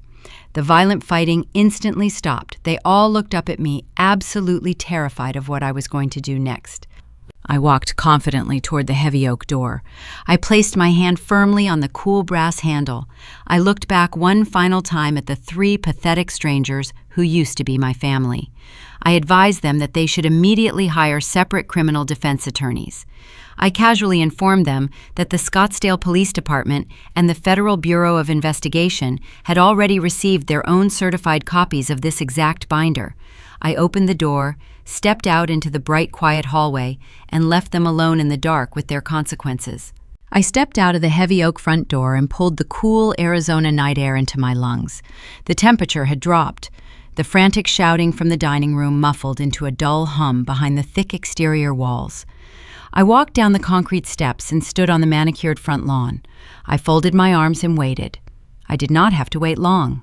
The quiet suburban streets suddenly glowed. Sweeping beams of red and blue light cut through the dark shadows of the neighborhood. 2 police cruisers turned the corner, followed closely by an unmarked sedan. They parked in a staggered formation, blocking my father's driveway. The car engines cut off. The static crackle of police radios broke the evening silence. Detective Miller stepped out of the unmarked vehicle. He wore the same wrinkled shirt from the precinct. 3 uniformed officers flanked him. He saw me standing on the grass and gave a single brief nod. I nodded back. He walked past me and pushed the front door open. I stayed on the lawn. I did not need to be inside to know what was happening. The frantic yelling abruptly stopped. The booming voice of law enforcement took over. I heard Detective Miller read the search warrant. I heard him list the felony charges: wire fraud, identity theft, mortgage fraud. My father tried to use his commanding country club tone. He demanded to call his golf partner, who happened to be a retired judge. The officer ignored him. The distinct metallic click of handcuffs echoed through the open doorway. A few moments later, the officers escorted my family out of the house. Richard walked out first. His shoulders sagged. His expensive tailored shirt was wrinkled. The arrogant posture he maintained for decades vanished. He kept his head ducked down, hiding his face from the streetlights. His wrists were secured behind his back. The man who cared about appearances more than his own daughter was being paraded across his front lawn in restraints. Harper followed him. She put up a fight. Two officers held her arms, guiding her down the concrete steps. Her designer dress was ruined, covered in the dust from her frantic trip to Flagstaff. Her expensive makeup ran down her cheeks in dark streaks. She saw me standing near the rose bushes and dug her heels into the grass. She refused to walk any further. "Lucinda," she screamed, her voice raw and desperate. "Please tell them it is a mistake. Tell them we had permission. You are my sister. You cannot let them take me to jail," she cried, tears of pure self-preservation. She did not regret stealing my property. She only regretted facing the consequences. Brenda walked out last. An officer guided her by the elbow. She was sobbing. Her chest heaved with every breath. She looked left and right, scanning the neighboring houses. Porch lights were flicking on. Front doors were cracking open. The people she spent years trying to impress were stepping out in their pajamas, watching the spectacle unfold. My mother locked eyes with me, her face twisted into a mask of pure betrayal.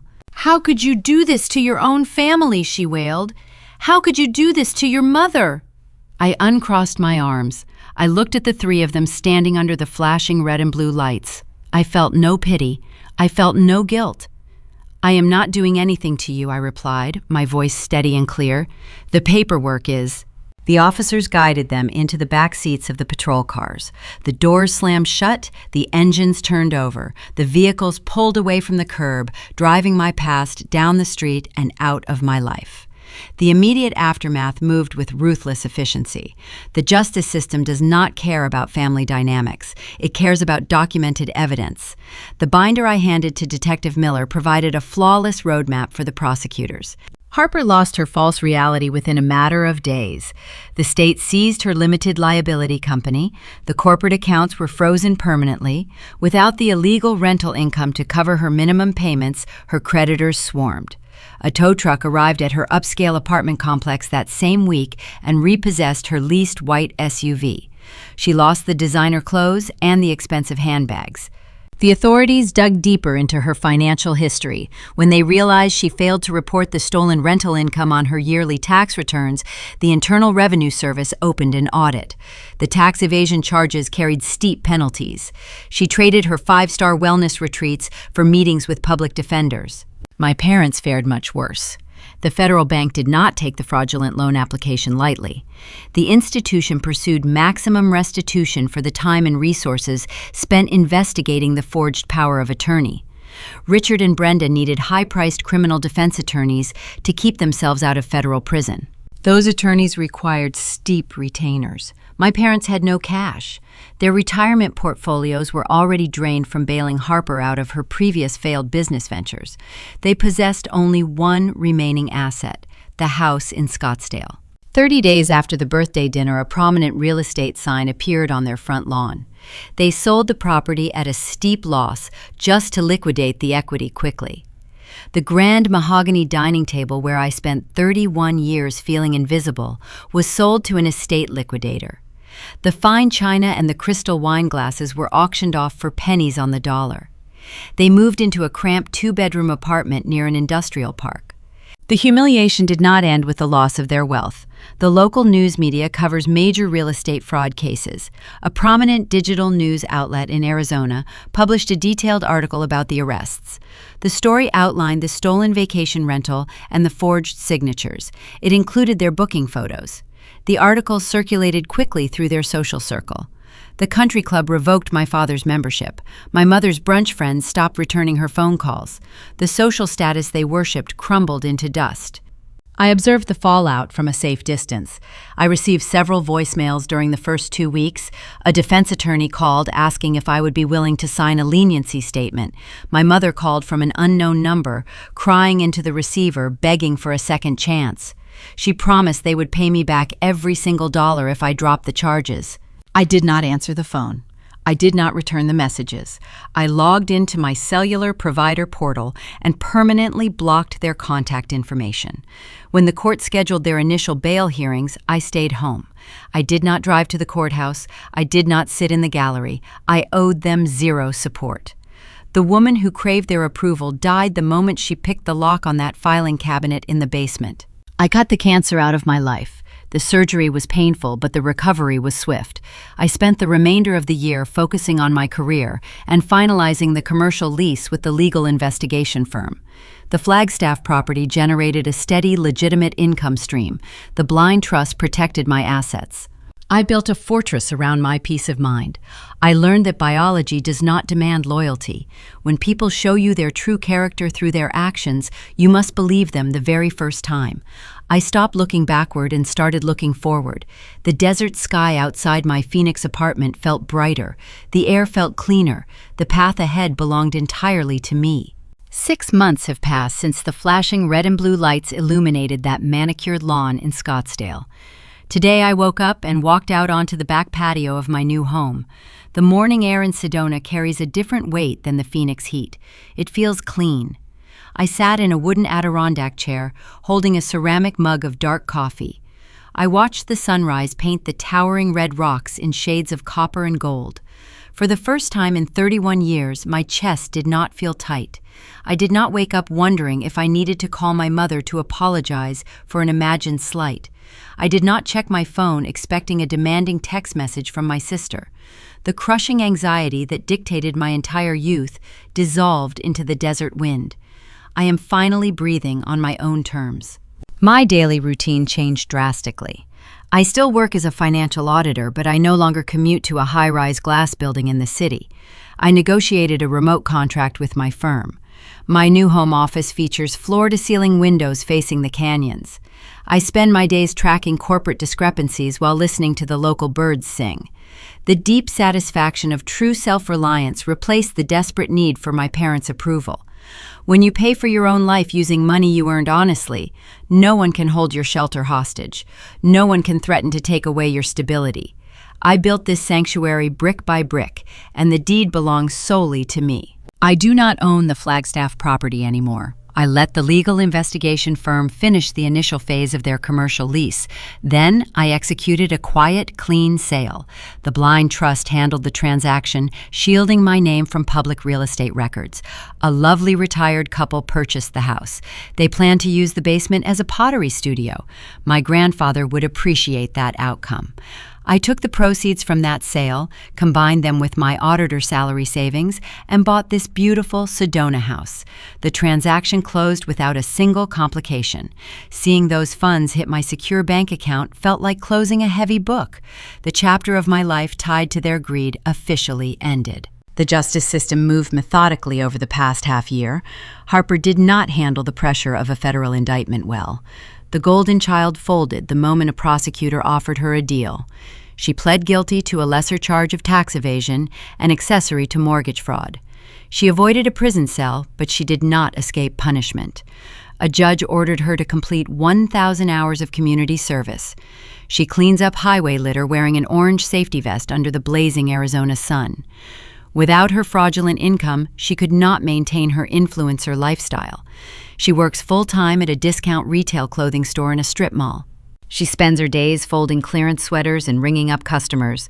She no longer posts curated videos about being a successful female founder. Her digital footprint went dark. Former internet followers occasionally recognize her working behind the cash register. The humiliation she feels during those interactions is a debt she must pay every single day. She drives a 10-year-old sedan with a dented bumper. She tried to reach out to me once. She sent a handwritten letter to my old Phoenix address, begging for a small cash loan to help cover her rent. The postal service forwarded the envelope to my new box. I read the first sentence, placed the letter into a shredder, and threw the paper ribbons into the recycling bin. Some bridges do not deserve reconstruction. The reality she tried to outrun finally caught up and handed her a minimum wage paycheck. She is learning how the real world operates when you cannot steal from your younger sister to fund your illusions. My parents received their own harsh verdict. They avoided federal prison by pleading guilty and liquidating every asset they owned to pay restitution to the bank. Their elite country club lifestyle is a distant memory.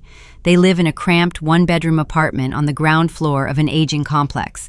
The unit overlooks a noisy parking lot filled with exhaust fumes. Richard no longer plays golf. He works as a greeter at a local hardware store to help cover their mounting legal debts. He spends 8 hours a day handing out shopping carts to people who used to invite him to lavish dinner parties. Brenda spends her days sitting in a small living room surrounded by the few pieces of cheap furniture they could afford to keep. The friends they spent decades trying to impress pretend they do not exist. Their social circle vanished the day the local news published their booking photographs. The apartment is silent. They blame each other now. The small rooms echo with their bitter arguments. Without me to serve as their scapegoat, they have turned on one another. The false harmony they projected to the world shattered because it lacked a foundation of truth. They have no one left to scheme against. They have no one left to manipulate. They traded a comfortable retirement for a legacy of public humiliation, all because they refused to treat their youngest child like a human being. They chose a thief over an auditor, and the math finally caught up with them. I sip my coffee and watch the red rocks glow. I want to talk directly to you for a moment. If you are listening to this story, you might recognize the familiar ache of being the invisible scapegoat in your own family. You might know what it feels like to sit at a holiday dinner table and pass the side dishes while people who share your blood belittle your accomplishments. Toxic relatives rely on your silence. They bank on your deep desire for connection. They use your kindness as a weapon. When you finally stand up and draw a boundary, they will twist the narrative. They will point fingers and cry tears of victimization. They will try to convince you that protecting your own future is an act of cruel betrayal. Do not believe their tears. A relationship built on exploitation is not a family. Real family requires mutual respect. It requires honesty. It does not require forged signatures on legal documents or secret renovations hidden in dark basements. You do not owe anyone your financial security just because they happen to share your last name. You do not have to set yourself on fire to keep their illusions warm. You are allowed to walk away. You are allowed to build a beautiful life far away from the people who tried to dismantle you. The peace you find on the other side of that difficult decision is worth every ounce of the struggle. The guilt they try to place on your shoulders does not belong to you. Hand it back to them. Let them carry the weight of their own choices. My life began the day I stopped seeking their validation. I found my strength the night I picked a cheap metal lock and photographed the truth. If you have a key you should not have given away, go change your locks today. Do not wait for them to exploit your generosity. Secure your perimeter, protect your peace, let them find the steel door. You deserve to own your life.